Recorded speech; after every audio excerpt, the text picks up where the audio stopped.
익산에는 해마다 외국인 근로자 2천여 명이 자신이 처한 어려움을 호소하기 위해 찾는 곳이 있습니다. 고용노동부가 10년 전부터 지원해온 민간지원센터인 성요셉 노동자의 집인데요. 그런데 정부가 내년부터 지원을 끊기로 해 사실상 문을 닫을 위기에 처했습니다. 최정우 기자입니다. 익산에 있는 성요셉 노동자의 집입니다.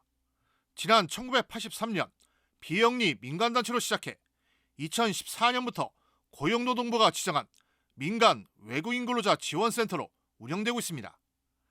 올해는 세계인의 날을 맞아 행정안전부 장관상도 받았습니다. 그런데 내년부터 문을 닫을 처지에 놓였습니다. 비영리 법인으로 정부 지원이 생명줄인데 내년도 정부 예산안에 민간 외국인 근로자 지원센터 몫이 사라져 단 한 푼도 받을 수 없게 됐습니다. 올해의 경우 이곳에 지원된 정부 예산은 4,800만 원.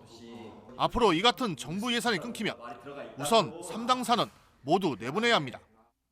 이제 아무래도 지원이 이제 없어지다 보면 다시 예전처럼 이제 저희도 이제 통역 선생님들하고 함께 일하던 부분들 안 되고 예전에 비해서 하던 사업 영역들보다는 조금 축소된 일들을 해야 되다 보니 이곳은 익산과 김제, 부안 등 도내 서부권에 있는 외국인 근로자가 주로 이용하고 있습니다. 지난해에는 2,100명, 올해는 지난달 말까지 1,630명이 노동과 인권 상담, 출입국 등 다양한 지원 서비스를 받았습니다.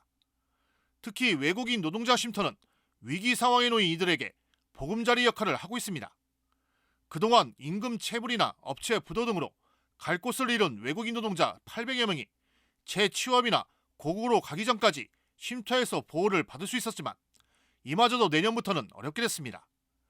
현재 고용노동부는 외국인 근로자 지원을 민간단체에 위탁하지 않고 지방노동청과 산업인력공단을 통해 직접 하겠다는 계획입니다.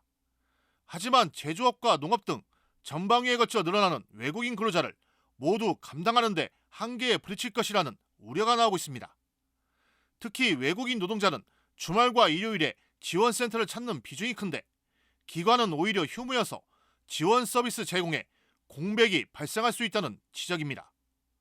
왜냐하면 관공서들이라 보니까 주말에는 일을 하지 않고 반대로 외국인 노동자들은 주말에 시간이 나가지고 어디 상담을 하러 가거나 문의를 하거나 도움을 청하러 가게 되는데 외국인 근로자를 돕고자 정책적으로 운영된 민간 지원센터. 하지만 내년부터 정부 지원이 중단되면서 제 역할을 하기가 어렵게 됐습니다. KCN 최정우입니다.